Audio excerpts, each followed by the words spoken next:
À tous, bienvenue. Je vous propose d'attendre encore une petite minute, peut-être avant de commencer le webinaire. Je vois que les participants se connectent à peine. Voilà, l'objectif de ce webinaire, c'est d'aller un peu plus en profondeur dans la notion des taxes qui composent votre facture d'électricité ou de gaz naturel. N'hésitez pas, il y a une section commentaires et questions-réponses. On se fera un plaisir en toute fin de webinaire de répondre à vos questions éventuelles. Et voilà, je laisse encore le temps à tout le monde de se connecter. On va commencer d'ici une petite minute. Merci de votre patience.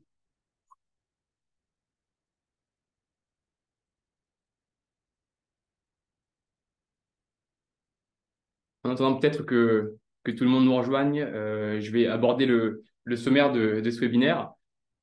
Concrètement, avant d'aller plus en profondeur et de répondre à la problématique de comment maîtriser l'impact de ces taxes dans votre facture d'énergie, on va parler un petit peu en introduction des récentes évolutions des prix d'énergie et donc de votre facture. Sur ces 12 à derniers 18 mois, ça a été un sujet extrêmement brûlant, extrêmement entendu pour les entreprises. Et donc, surtout comprendre l'impact de ces taxes sur l'évolution des prix d'énergie. Comme promis, après, on va évidemment vous présenter de quoi on parle quand on parle de fiscalité énergétique et surtout des récentes évolutions qui sont à la fois majeures, car elles changent totalement le paradigme de cette fiscalité, mais aussi très complexes, car elles engendrent aujourd'hui des nouvelles modalités de déclaration et de compréhension de ces taxes ou maintenant de ces accises. Enfin et surtout, le but de ce webinaire, c'est de comprendre les leviers d'action possibles pouvant impacter à la fois vos taxes sur l'électricité, sur le gaz naturel et d'autres accises.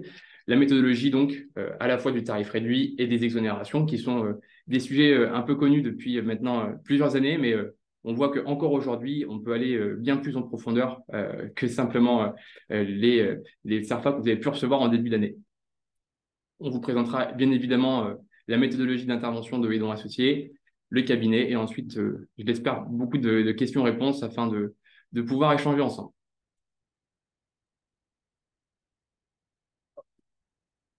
Alors, comme évoqué en introduction, voilà, je pense que vous n'êtes pas sans savoir que depuis, depuis un an et demi, on a énormément parlé des prix de l'énergie en France, à la fois du gaz naturel et encore un petit peu plus sur l'électricité.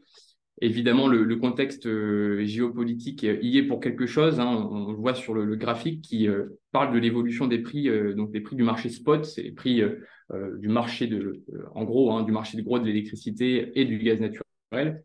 On voit effectivement à compter de la crise russo-ukrainienne une flambée des prix. Ça s'explique en fait tout simplement avec une seule data.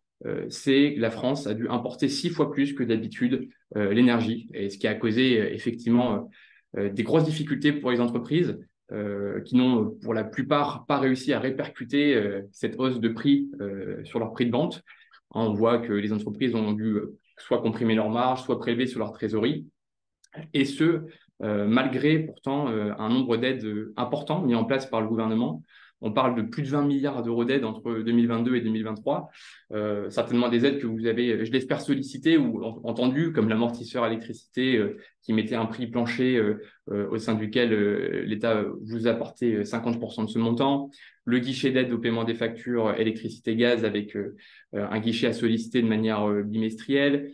L'étalement des factures, c'était pour les plus petites entreprises. Et surtout, ce qui va nous intéresser aujourd'hui, c'est ce fameux bouclier tarifaire qui est venu mettre au tarif minimum européen, donc quasiment la suppression totale de la fiscalité sur l'électricité. Et on voit que ça a représenté à peu près un peu plus de 9 milliards d'euros par an. Et donc, c'est le sujet du jour. Parce que à compter du 1er février 2024, ce bouclier tarifaire a pris fin. Et donc, on va voir les conséquences que ça a engendré.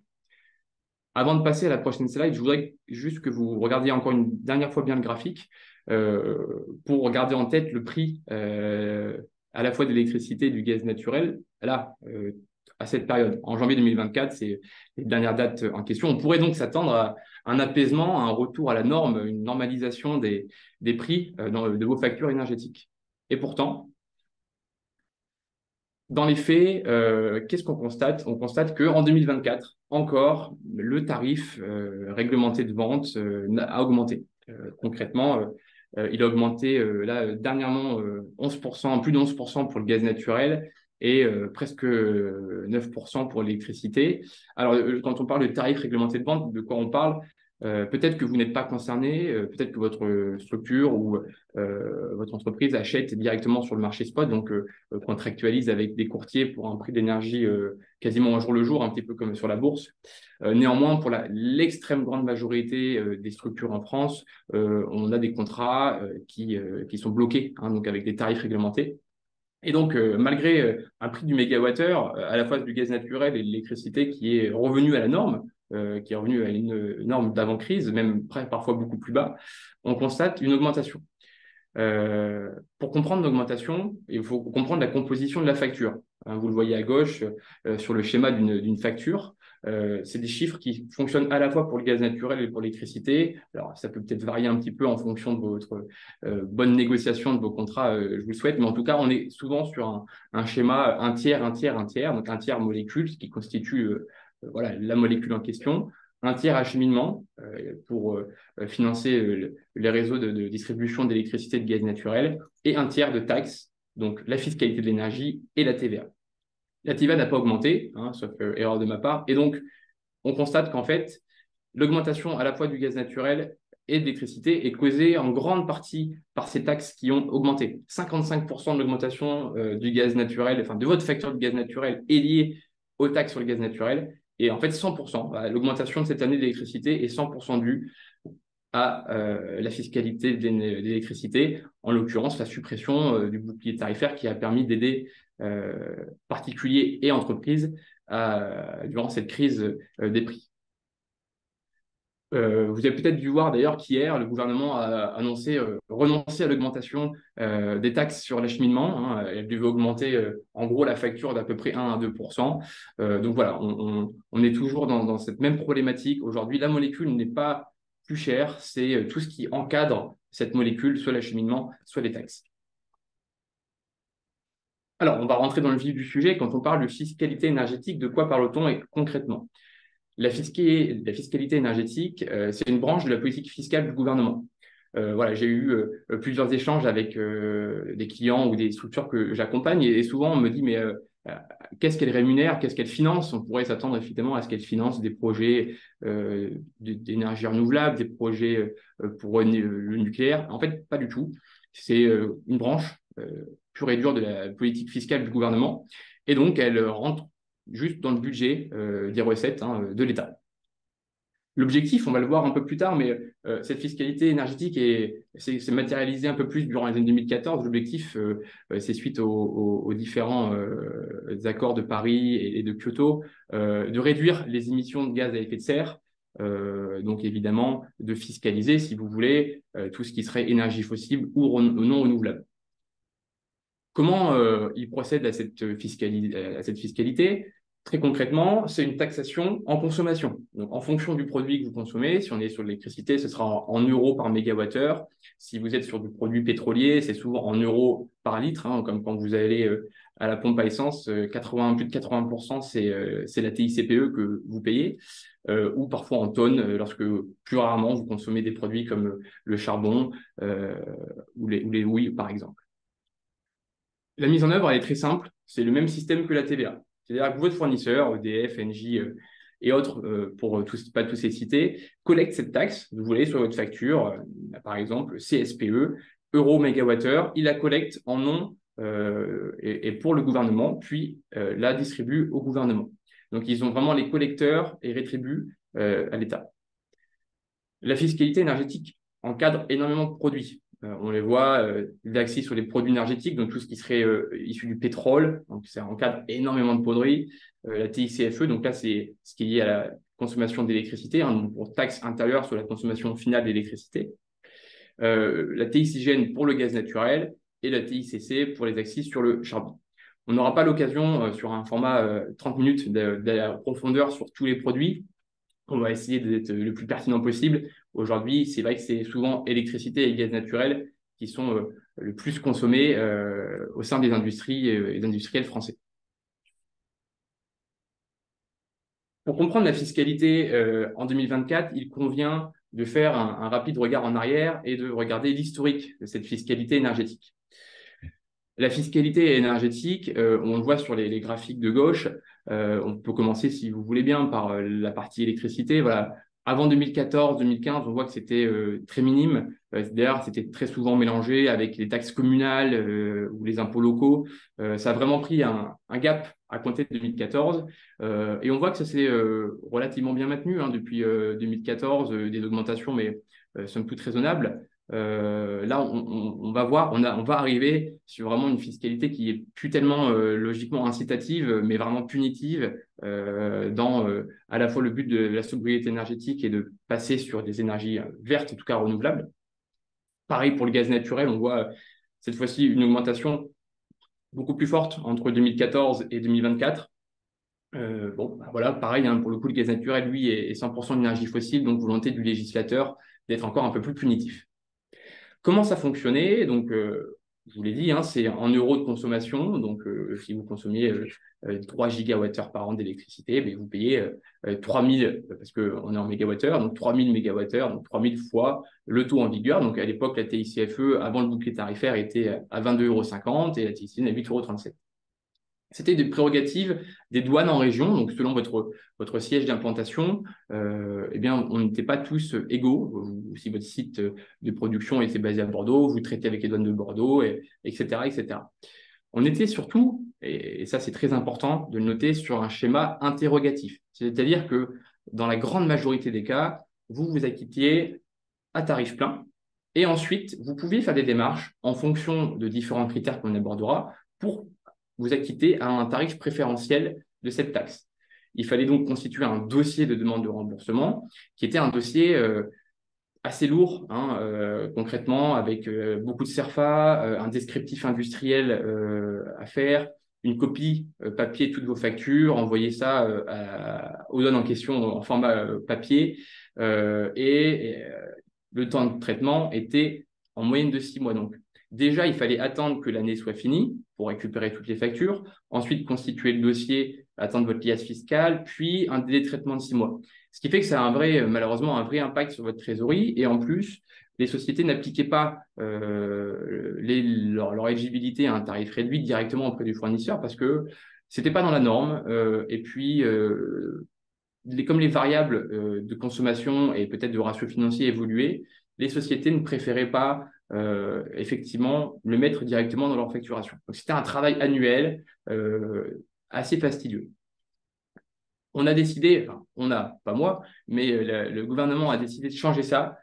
Et donc, depuis 2024, depuis le 1er janvier 2024, on a totalement changé. Donc, avant de parler de ces évolutions, je voudrais juste qu'on revienne un petit peu, toujours sur cette trame de fond, sur cette facture, ce schéma de facture très bien réalisé que vous voyez à votre gauche. En fait, les taxes en 2024 sur votre facture, c'est 20%. Voilà. Alors, peu ou prou, en fonction, encore une fois, comme j'ai dit, de votre prix molécule. Certains se débrouillent très bien et ont un prix molécule extrêmement bas. Et tant mieux pour eux, ce qui viendra donc ajuster un petit peu cette notion de quote-part. Mais on est à peu près sur 20% de la facture uniquement sur l'accise sur l'électricité pour l'électricité, à 20,50 € du mégawattheure. Et on est à 20% sur votre facture de gaz naturel, avec une accise sur les gaz naturels à 16,37 €. Rendez-vous bien compte, en l'espace de 10 ans, c'est 450% d'augmentation sur la taxe liée à votre consommation d'électricité et 1300% sur les gaz naturels. C'est donc un sujet qui est devenu primordial à regarder lorsqu'on parle de contrat d'énergie, de sobriété énergétique. C'est devenu un sujet majeur. Pour simplifier les choses, quoique, je ne sais pas si on peut vraiment appeler ça la simplification, mais on est passé d'une prérogative donc, des douanes à la Direction générale des finances publiques, donc la DGFiP, qui a changé totalement les choses. On n'est plus du tout sur un schéma interrogatif, on est sur un schéma déclaratif. Souvent, avec la DGFiP, tous les mécanismes de crédit d'impôt ou autres, c'est souvent du déclaratif. Là, c'est pareil. Maintenant, ils vous laissent donc le choix de faire ça sous 2 formats. Vous avez certainement reçu en début d'année un CERFA de votre fournisseur d'électricité ou de votre fournisseur de gaz naturel, vous demandant de lui remplir ce CERFA et de lui renvoyer. Effectivement, on est passé sous un format d'attestation où vous devez vous auto-estimer votre éligibilité à bénéficier d'un usage à tarif réduit ou d'un usage à tarif exonéré. Ce qui peut paraître beaucoup plus simple parce qu'en fait, maintenant, vous l'envoyez à votre fournisseur et le fournisseur applique ce que vous marquez directement dans votre facture. Néanmoins, il y a une complexité énorme parce que maintenant, il faut s'auto-estimer. On ne doit pas attendre la fin de l'année. On doit se dire, cette année, je pense que, attention, on va voir après. Deuxième option, régularisation. On continue ce schéma un petit peu d'attente et de voir comment on se positionne en fin d'année au regard de notre consommation et de nos ratios financiers. Et on peut régulariser directement cet indu sur votre télédéclaration de TVA. Ça s'appelle l'annexe 3310 TIC que vous avez dans votre télédéclaration mensuelle ou trimestrielle en fonction de TVA. Et donc, vous régularisez cet indu directement à ce niveau-là. En 2024 aussi, vous vous rappelez, sur la slide d'avant, on était sur des tarifs réduits, en tout cas pour l'électricité, dégressifs. On avait 22,5, 7,5, 5,2. En 2024, dans le prolongement de la sortie du bouclier tarifaire, il y a eu un tarif réduit préférentiel, c'est-à-dire que dès lors que vous respectez les conditions, vous passez de 20,5 à 0,5, ce qui est quand même super avantageux pour vous. Et donc, il faut vraiment se demander aujourd'hui, est-ce que cette vision, ce regard a été porté sur votre fiscalité énergétique. Pour le gaz naturel, ça n'a pas tellement changé. On est toujours sur un tarif réduit à 1,6 ou 1,52 en fonction, mais qu'est-ce qui a changé? C'est évidemment le doublement de l'accise. On est passé de 8,37 € à 16,37 €, donc un impact conséquent dans vos factures que vous avez dû, je n'en doute pas, remarquer. Qui dit donc schéma déclaratif, dit donc contrôle sur pièce. L'administration vous demande donc de produire un ERA, un état récapitulatif annuel, qu'il faut donc compléter chaque fin d'année. Concrètement, c'est un gros tableau Excel avec toutes vos consommations mensuelles, votre consommation en mégawattheure et donc votre consommation de taxes, qui vous permet logiquement de valider ou non votre éligibilité. Et donc, concrètement, cas de figure très simple, petit 1, vous avez envoyé l'attestation en début d'année, et vous remplissez votre ERA de manière conforme à ce que l'administration demande. Vous vous rendez compte à la sortie des dates fiscales en février-mars que vous n'auriez pas dû bénéficier de ce tarif réduit. Eh bien, il faut donc régulariser l'indu dans votre déclaration de TVA. A contrario, si vous auriez pu en bénéficier, vous devez aussi régulariser cet indu sur la déclaration de TVA. L'ERA est fait pour ça. Pas que, évidemment. On est dans un schéma qui est du coup passé de déclaratif. On a vu, en tout cas moi pour ma part, dans le portefeuille de clients industriels que j'accompagne, des gens malheureusement envoyer les SERFA sans bien comprendre qu'il s'agit d'une auto-estimation sur l'année N. On n'est plus sur du rétroactif N-1. Donc, et ça n'a pas été tellement bien expliqué par les fournisseurs, si je peux me permettre. Donc, attention, s'attendre à des contrôles importants. Il faut savoir que la fiscalité énergétique, c'est 3% des recettes du PIB. C'est colossal. Donc, il faut s'attendre à des contrôles fiscaux sur cette année de transition parce que malheureusement, de bonne foi, pas mal de sociétés vont avoir mal rempli ce CERFA. Il faudra s'attendre à des contrôles importants. En synthèse, on a vu des évolutions majeures et complexes qu'il faut retenir. Je viens de faire un long laïus sur la modalité de déclaration, je ne vais pas y revenir. Le tarif réduit, pareil. Le doublement de l'accise, pourquoi je tiens vraiment à mettre le doigt sur le doublement de l'accise sur les gaz naturels. On va voir les modalités de calcul, mais je ne doute pas que si vous participez à ce webinaire, ça va vous parler cette notion d'électro-intensivité ou d'énergo-intensivité. Et bien en fait, avec un doublement de l'accise, vous doublez le montant de taxes. Et donc, là où vous n'étiez pas éligible auparavant, avez-vous pensé cette année à regarder parce qu'effectivement, doublement de l'accise, doublement de taxe, eh bien, on vient considérablement augmenter son exposition aux taxes et donc les ratios financiers seront vraisemblablement plus favorables. Deuxième chose très, très importante à garder en tête, avec cette passation des douanes à la DGFiP, il y a eu donc évidemment une recodification des textes et du législateur. On est donc passé d'un code des douanes qui légiférait les différents usages exemptés à tarifs réduits et autres, au code d'imposition sur les biens et services, le CIBS. Et cette recodification, ce n'est pas simplement pour faire beau, ça a ouvert des opportunités considérables, des méthodologies de calcul différentes, des usages à tarifs spéciaux, des usages exonérés plus permissifs. Et donc, tout l'intérêt de faire appel et je l'espère, qu'on aura l'occasion d'en discuter à la fin de ce webinaire, parce que cette veille juridique est primordiale pour être sûr de s'acquitter de manière optimale des axes qui pèsent, on l'a vu, très lourd sur votre facture. Également, déjà acté, la loi de finances, on sait que le tarif de 20,5 euros du mégawattheure était un tarif transitoire. Le tarif plein, logique, et vous l'avez dû le voir sur les slides précédentes, c'est 32 euros du mégawattheure. Préparez-vous, le 1er février 2025, on revient à 32 euros du mégawattheure sur l'électricité et également les fameux retours des tarifs réduits dégressifs. Voilà où on en est aujourd'hui. Je vous ai promis des leviers possibles. C'est bien beau de faire des constats et de dire aïe aïe aïe, en ce moment, la fiscalité énergétique est plus complexe et plus impactante. Quels sont les leviers possibles pour réduire et maximiser votre situation fiscale? Deux options, le tarif réduit et les exonérations. Avant de rentrer dans le détail, 70% des entreprises n'ont entrepris aucune démarche d'optimisation des taxes. C'est à la fois un chiffre stupéfiant, mais qui s'explique très simplement parce que ce chiffre-là, en réalité, il dit que 70% des entreprises n'ont entrepris aucune démarche quand on regarde à l'année. C'est-à-dire que chaque année, est-ce que les entreprises ont entrepris une démarche, oui ou non? Et c'est un sujet, comme je l'ai dit, je ne doute pas que au sein de votre structure, vous ayez déjà éventuellement regardé ou entendu parler de ce sujet. Néanmoins, vous voyez, chaque année, on a des évolutions et surtout là maintenant. Et donc, le changement de paradigme fait que je suis toujours très, très surpris d'entendre beaucoup de discussions avec les directeurs achats sur gagner quelques euros par mégawattheure en renégociant ces contrats. Mais n'oubliez pas, vous vous rappelez la facture, la molécule, c'est un tiers. Là, on parle d'un autre tiers entier qui est bien souvent pas regardé du tout. Vous regardez une fois tous les 2-3 ans, alors que pour autant, il pèse aussi lourd que votre négociation avec EDF ou Engie dans le prix de molécule que vous allez vous faire livrer. Bref, tout ça pour dire, il existe deux leviers pour venir travailler justement sur ces tiers très importants. Le tarif réduit.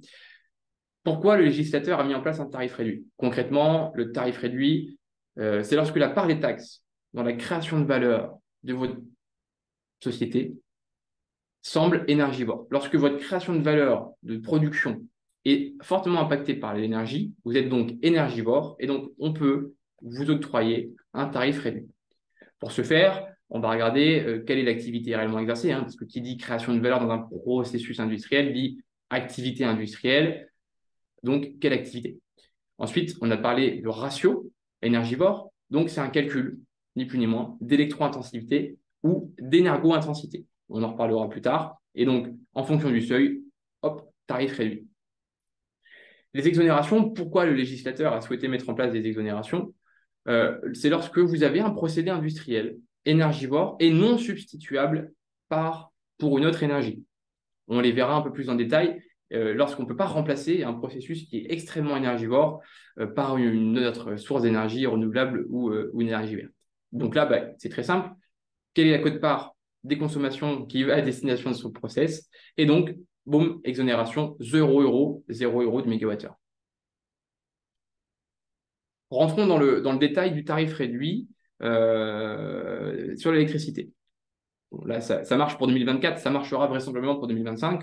Au détail près, pardon, que ce ne sera pas un tarif réduit unique, mais tarif plein, 20,50 €, l'année prochaine 32 euros. Tarif réduit, aujourd'hui 0,5, l'année prochaine 7,5, 5,5, en fonction de votre électro-intensité. Justement, ça me permet de faire le lien. Électro-intensité, de quoi on parle? Cette fameuse formule, pour le coup, qui n'a pas tellement changé depuis 2014, mais c'est la somme des taxes que vous acquittez fois 100. Voilà, je vous laisse lire la formule. Là où je vais être particulièrement vigilant, c'est que cette formule-là, vous vous dites, voilà, c'est quand même pas bien compliqué, on n'a pas forcément besoin d'y regarder avec une analyse très fine ou de faire appel à une société de conseil pour le regarder. En fait, non. Pourquoi? Parce que il y a énormément de variables au sein de cette formule, ça ne paraît pas, et pourtant, en fonction de la configuration de votre organisation, du nombre de sites, de votre structure juridique, de votre comptabilité, de l'organisation en interne de vos sites, des bâtiments, etc., on peut faire varier ce curseur et vous rendre ou pas électro-intensif. Je l'ai dit tout à l'heure, activité industrielle, le législateur a considéré qu'il fallait regarder le code NAF, donc la nomenclature INSEE, qui détermine les activités industrielles. On retient les activités industrielles manufacturières. Donc, pour savoir une activité lorsqu'elle est manufacturière ou non, on prend le code d'activité NAF et on regarde s'il est compris entre 0,5 et 39. Là encore, attention, bon nombre de sociétés regardent leur déclaration, leur raison sociale, lorsqu'ils ont créé la société. Est-ce qu'on est dans le code NAF déclaré? Oui, non. Ça va beaucoup plus loin que ça. Ça va beaucoup plus loin que ça parce que une société et un site industriel, j'ai eu l'occasion d'en visiter beaucoup, c'est pas binaire. C'est pas soit ça, soit ça. On retrouve une multitude d'activités au sein d'un site et parfois au sein d'un groupe. Et donc, il faut venir regarder site par site, processus par processus, qu'est-ce qu'on retrouve. On a aussi ce qu'on appelle des tarifs réduits spécifiques. Bon, alors ça, c'est à la marge, je vais passer rapidement parce qu'en plus, il n'y a pas de condition d'électrointensité. C'est pour des activités extrêmement précises et ciblées que le législateur souhaite faire bénéficier. On a tout ce qui est aérodrome, on a tout ce qui est activité portuaire comme la manutention ou l'alimentation à quai des engins, les data centers, par exemple. Pour le gaz naturel, le tarif réduit, c'est un peu plus compliqué à comprendre, mais un peu plus facile à être éligible. On a deux types de taux réduits. On a un tarif réduit pardon, à 1,06 € par mégawattheure et un tarif réduit à 1,52 € par mégawattheure. Qu'est-ce qui différencie ces deux tarifs réduits? Alors, c'est minime, c'est pour ça que je vais passer vite dessus. Ça va dépendre concrètement de votre activité. La condition, c'est la même que pour l'électricité. Il faut être énergo-intensif cette fois. Subtilité, on parle d'électro-intensivité pour l'électricité et on parle d'énergo-intensité pour le gaz naturel. Vous voyez la formule, c'est plus simple d'être énergo-intensif parce qu'on vient additionner la somme des taxes en électricité avec la somme des taxes en gaz naturel. Donc, ce qui fait que si vous êtes électro-intensif, de facto, vous êtes énergo-intensif. Voilà. Il y a les mêmes subtilités de configuration de calcul pour les deux. Ce qui diffère de savoir si vous avez un 6 ou un 52, c'est votre activité. Si vous avez une activité exposée à risque important de fuite de carbone, alors vous êtes au tarif réduit de 1,06 €. Qu'est-ce que c'est l'activité exposée à risque important de fuite de carbone? C'est une liste d'activités qui est sortie dans une directive européenne qui protège les États membres. Donc, chaque État membre a sa propre liste d'une concurrence déloyale et donc d'une fuite d'une délocalisation massive d'industrie. Pour la France, on a plus d'une quarantaine d'activités. Ça a vocation à protéger ces industries par rapport à un prix d'énergie beaucoup plus accessible en dehors de nos territoires. Pour le tarif réduit à 1,52 €, c'est ce qu'on appelle les activités et les installations plutôt soumises au quota de gaz à effet de serre, le fameux marché du quota carbone qui n'a pas tellement bien marché. Donc là, on est sur une liste de à peu près 4000 exploitants qui doivent se soumettre à ces déclarations et qui peuvent bénéficier de ce fait d'un tarif réduit un tout petit peu plus avantageux à 1,52 €. Voilà. On a vu les tarifs réduits. Encore une fois, je veux juste prendre 15 secondes pour vous redire, je ne doute pas que c'est un sujet que vous maîtrisez ou que vous avez regardé. Mais bien souvent, quand on regarde, on vient chercher le reliquat. Vous avez fait 80% du travail, vous avez rendu certains sites électro-intensifs, certains où vous pensez qu'ils ne le sont pas. En remettant d'un point de vue très macro toutes les conditions de configuration de votre société ou de votre organisation, on peut très souvent, et on aboutit très souvent, à un résultat plus optimal. Voilà. Une analyse fine, c'est souvent une analyse optimale, en tout cas de par l'expérience que j'ai sur cette thématique. Deuxième levier, après les tarifs réduits, les exonérations. Beaucoup plus simple à comprendre. De quoi on parle quand on parle d'exonération? On parle d'énergie, électricité ou gaz naturel, qui a un usage directement ciblé dans des process, dans des procédés industriels que le législateur souhaite exempter, tout simplement. Là, il n'y a pas de conditions financières de consommation, ne serait-ce que 1 mégawattheure à destination de procédés métallurgiques, comme le travail mécanique des métaux, la fonderie, la trempe, le recueil, le laminage, est exonéré. Alors, par contre, il faut jouer le jeu. Ça veut dire quoi? Ça veut dire que concrètement, c'est pas parce que votre activité, je dirais quasiment exclusive, c'est de faire ça, que tout votre site industriel va être exonéré. Le travail qu'il faut faire, c'est, et jouer le jeu, c'est de se dire, bon, ben voilà, sur un camembert, sur 100% de mes consommations, combien vont à destination de procédés de réduction chimique? Un procédé de réduction chimique, c'est lorsqu'on y a une réaction chimique soit oxydante, soit réductrice. Combien vont à destination d'une fabrication de produits minéraux non métalliques? Alors là, c'est très vaste, hein, et c'est pour ça qu'encore une fois, il convient de faire appel à des experts. Qu'est-ce qu'un produit minéraux non métallique et qu'est-ce qu'une fabrication de produits minéraux non métalliques? L'industrie du minéraux non métallique est très vaste. On a l'industrie du verre, l'industrie du béton, l'industrie du ciment, l'industrie du céramique, j'en passe. Donc, quel est le process identifié? Quels sont mes consos? Voilà, vous avez compris. Euh, Difficulté parce qu'on est encore un peu en retard en France sur les audits énergétiques et sur la cartographie de notre process industriel avec des compteurs divisionnaires, des sous-compteurs, des logiciels de management de l'énergie, des fameux SME. Par chance ou pas, ça dépend dans quelle position on se place, mais le décret tertiaire va vraisemblablement viser un grand nombre de sociétés, vous êtes peut-être déjà concerné par celui-ci, et il va vous imposer un audit énergétique permettant et vous obligeant à cartographier ces process. Et donc, ce sera plus facile pour vous, en fait, par contre, hein, il faut y voir du positif, de réussir à se dire, tiens, est-ce que ce process-là, c'est pas un petit peu un procédé métallurgique? Bon, voilà. En tout cas, euh, tarif réduit, exonération sont deux leviers très importants et en plus complémentaires. On est souvent arrivé dans une société qui nous a dit, oui, j'ai tout fait. Euh, c'est pas vrai, en fait, parce que le tarif réduit, effectivement, c'est 80% du travail. Mais lorsque vous êtes un industriel qui consommait plusieurs gigawattheures, eh bien, même à 7,50 € du mégawattheure ou à 1,06 € pour le gaz naturel, lorsqu'on arrive en plus à faire passer une grande majorité de cette consommation à exonérer, eh bien, ça représente des économies substantielles. J'ai beaucoup parlé de cartographie. Eh bien, en fait, concrètement, nous, comment on intervient? Quelles sont nos clés de lecture? Comment on aide ces sociétés à venir euh, maîtriser l'impact de ces taxes dans leurs factures?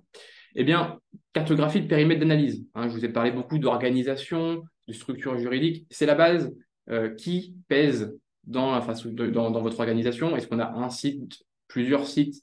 Est-ce que les sites portent la même notion d'énergie, la même notion de valeur ajoutée selon la comptabilité? Voilà, on fait ce gros travail et donc on évalue grâce à ça le niveau d'intensité énergétique à la fois des sites ou à l'échelle du groupe. Parfois, on est même capable d'aller beaucoup plus loin, de regarder les bâtiments, les machines, etc., etc. De là, évidemment, on vous fait un rendu totalement exhaustif avec à la fois soit les sites, soit le groupe, soit autre, et les seuils d'intensité énergétique. Intensité énergétique, donc électro-intensité d'une part, énergo-intensité de l'autre. Ou l'un ou l'autre si vous consommez qu'une des deux molécules. Ensuite, ce qu'on vient de se dire, tarif exonéré, enfin exonération pour le coup, on vient regarder à l'aide de notre équipe d'ingénieurs concrètement les procédés industriels mis en œuvre. Qu'est-ce qu'on retrouve? Est-ce qu'on retrouve du produit minéraux non métallique? Est-ce qu'on retrouve de la réaction chimique type oxydoréduction? On regarde.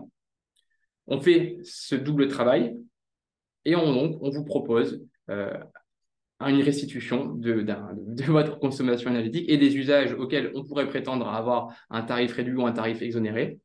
Évidemment, les dossiers de régularisation, donc ces fameux ERA, on les produit et en plus, on met à jour les bases de taxation. Ce point-là est d'autant plus vrai aujourd'hui qu'on a un impact immédiat. C'est-à-dire qu'à la sortie de ce webinaire, vous aurez mon numéro de téléphone, vous m'appelez, on regarde ensemble avant le 31 juillet. Eh bien, sur votre facture du mois d'août, vous avez paramétré dans votre fournisseur d'électricité ou de gaz naturel le tarif réduit correspondant et la quote-part des consommations exonérées correspondant, immédiate. Donc, on a un impact immédiat sur votre trésorerie et sur votre facture d'énergie. C'était quand même la problématique de ce webinaire. En deux mots, j'ai un petit peu dépassé, donc je vais aller très vite. Qui sommes-nous? Donc, Aidons Associés, cabinet de conseil en performance économique et environnementale. créé en 2019 par trois associés. Historiquement, nous sommes basés à Lyon. Nous avons récemment un bureau à Nice-Sophia Antipolis.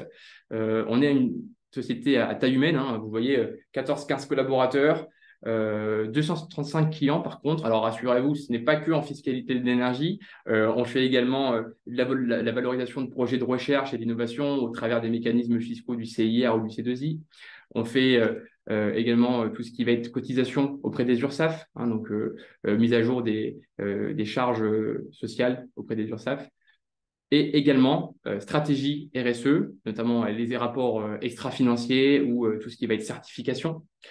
Financement de projet également, à travers la recherche de subventions. Voilà.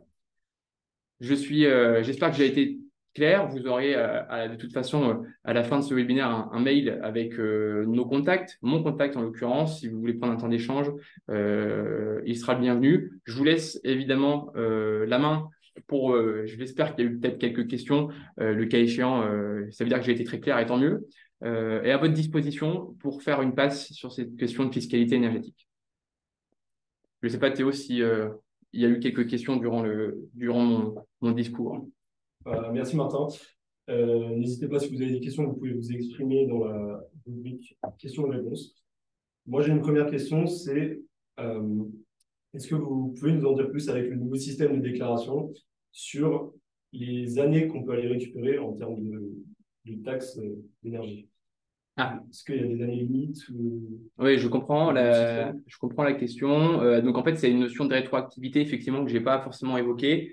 On est sur de la fiscalité. La notion de rétroactivité, pardon, c'est 2 ans. C'est-à-dire que concrètement, si on engage une démarche aujourd'hui, on peut revenir sur les 2 dernières années. Donc, effectivement, en l'occurrence, les années 2022 et 2023. Alors, bon, si vous avez bien suivi le webinaire, vous allez me dire, bon, ben, en électricité, pas grand-chose, hein, parce qu'il y a eu le bouclier tarifaire, c'est vrai, mais on a oublié le gaz naturel. On a eu encore des très, très beaux dossiers auprès de confrères industriels qui, pour qui le gaz a été acquitté en 22 et en 23 à tarif plein, alors qu'on pouvait éventuellement trouver des levées d'économies. Donc, effectivement, 2 ans en arrière de rétroactivité. Ok, très bien.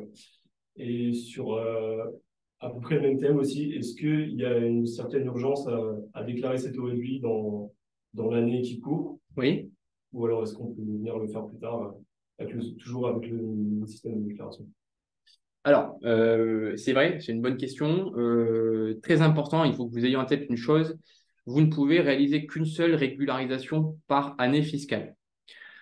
Donc, concrètement, il y a une urgence relative, c'est-à-dire qu'effectivement, on vient de le dire, il y a 2 ans de rétroactivité, donc ce qui est pas mis en œuvre en 2024, a fortiori, on aura jusqu'à 2026 pour aller récupérer, donc une urgence somme toute relative. Néanmoins, bon, la facture d'énergie, c'est un poste important. Si on peut venir optimiser votre trésorerie tout de suite, c'est idéal, premièrement. Deuxièmement, on n'a droit qu'à une seule déclaration, je viens de le dire, de régularisation TVA, ce qui veut dire que il faut attendre donc la sortie de l'alias fiscal qui a souvent lieu en mars-avril. Donc concrètement, là, si on sort du webinaire et qu'on trouve quelque chose à faire avec une société, par exemple, on le met en œuvre auprès du fournisseur, application au mois d'août, de janvier à juillet, vous vous êtes acquitté à tarif plein, on peut régulariser uniquement à compter de mars-avril de l'année prochaine. Donc, vous voyez, encore une fois, on vient dans ce que l'administration a voulu éviter, in fine, c'est-à-dire un schéma un peu long. Donc, l'urgence, elle est relative. Je dirais, pour être tout à fait optimal, autant se mettre en conformité dès que possible auprès de votre fournisseur. C'est clairement ce qu'a voulu le législateur et c'est ce qu'on préconise par ailleurs. Très bien, merci. Il n'y a pas d'autres questions, c'est bon? De mon côté, non, je n'ai pas d'autres questions. Bon, eh ben, impeccable. Écoutez, un grand merci de votre participation à ce webinaire et puis à votre disposition pour répondre à vos questions. Vous aurez mon contact. Merci beaucoup. Au revoir.